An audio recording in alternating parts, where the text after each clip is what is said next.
Hi guys, இன்றைக்கி ஒரு super க்ரீமியான restaurant style மேரிமி ஸ்ட்ரிம்ப் recipe வாங்க எப்படி செய்கிறதுன்னு பார்க்கலாம். அதுக்கு நான் 1/4 கிலோ அளவுக்கு ப்ரான் எடுத்திருக்கேன். இப்போ இதில் கொஞ்சமாக பெப்பர் பவுட்ரு, கொஞ்சமாக சால்ட்டு சேர்த்து நல்லா மிக்ஸ் பண்ணிவிட்டு ஒரு 15 மினிட்ஸ் மட்டும் இதை ரெஸ்ட் பண்ண விட்டுக்கோங்க. ஒரு 15 மினிட்ஸ்க்கு அப்புறமா ஒரு பேனை ஹீட் பண்ணி அதில் கொஞ்சமாக பட்டர் சேர்த்துருக்கேன். பட்டர் மெல்ட் ஆனதும் நம்ம வந்து மேரினேட் பண்ணி வச்சுருந்தோம்ல அந்த ப்ரானை வந்து இதில் சேர்த்துக்கலாம். சேர்த்து இதை வந்து நல்லா மிக்ஸ் பண்ணி விட்டுக்கோங்க. இது வந்து ஒரு கோல்டன் கலர் ஆகிற வரைக்கும் நல்லா ஃப்ரை பண்ணி எடுத்து தனியாக வச்சுக்கோங்க, இருக்கட்டும். இப்போ சாஸ்க்காக நான் இதே பேன்லேயே நான் வந்து கொஞ்சமாக பட்டர், கொஞ்சமாக ஆயில் சேர்த்து ரெண்டும் ஹீட் ஆகி வந்ததும் ஒரு 5 பல் பூண்டை குட்டி குட்டியாக கட் பண்ணி வச்சுருக்கேன். அதை வந்து இது கூட சேர்த்துக்கலாம்.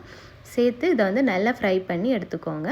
நல்லா ஃப்ரை ஆகி வந்ததுக்கப்புறமா நான் வந்து ஒரு பெரிய வெங்காயத்தை குட்டி குட்டியாக கட் பண்ணி வச்சுருக்கேன். அதையும் வந்து இது கூட சேர்த்துக்கலாம். சேர்த்துட்டு அது வந்து ரொம்ப வதங்க தேவையில்லை, லைட்டாக டிரான்ஸ்பரண்ட் ஆகிற வரைக்கும் வதக்கிக்கோங்க. இந்த மாதிரி லைட்டாக டிரான்ஸ்பரண்ட் ஆகி வந்ததும் இதில் வந்து ஒரு பாதி குடமிளகாவை குட்டி குட்டியாக சாப் பண்ணி வச்சுருக்கேன். அதையும் இது கூட சேர்த்துக்கலாம். சேர்த்துட்டு இதையும் வந்து லைட்டாக வதக்கி விட்டுக்கோங்க. லைட்டாக வதங்கி வந்ததும் நம்ம இதில் வந்து மைதா சேர்த்துக்கணும். அதுக்கு நான் 1 ஸ்பூன் அளவுக்கு மைதா வந்து சேர்த்துருக்கேன். சேர்த்து இதை வந்து நல்லா வந்து இந்த ராஸ்மெல் போகிற வரைக்கும் நல்லா வதக்கிக்கோங்க. நல்லா வதங்கி வந்ததுக்கப்புறமா இதில் பால் வந்து நான் 1 கப் அளவுக்கு பால் சேர்த்துருக்கேன். சேர்த்து இதை வந்து எல்லாத்தையும் நல்லா மிக்ஸ் பண்ணி விட்டுக்கோங்க. எல்லாம் சேர்ந்து நல்லா மிக்ஸ் ஆகி வந்ததும் நம்ம மீதி இருக்க ஸ்பைசஸ் எல்லாம் சேர்த்துக்கணும். அதுக்கு நான் 2 பச்சை மிளகாவை இந்த மாதிரி ஸ்லிட் பண்ணி வச்சுருக்கேன். அதே வந்து இதில் சேர்த்துருக்கேன். சேர்த்துட்டு இப்போ வந்து நம்ம ஏற்கனவே ஃப்ரை பண்ணி வச்சுருக்க ப்ரானில் உப்பு இருக்கும், இன்னும் சீஸ் போடும், அதனால் பார்த்து உப்பு போட்டுக்கோங்க.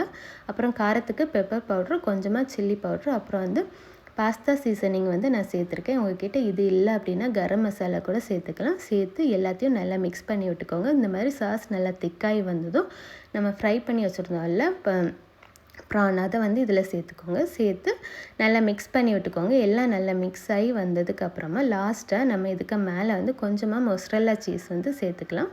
சேர்த்துட்டு கேஸ் ஆஃப் பண்ணிங்க அப்படின்னா நம்மளோட சூப்பரான மேரிமி ஸ்ட்ரிம் வந்து ரெடி ஆகிடுச்சு.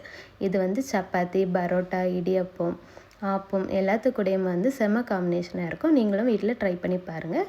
எப்படி சூப்பராக? இந்த மாதிரி ஒரு சூப்பரான சமையலோடு உங்களை திரும்ப பார்க்குற வரைக்கும் பாய்.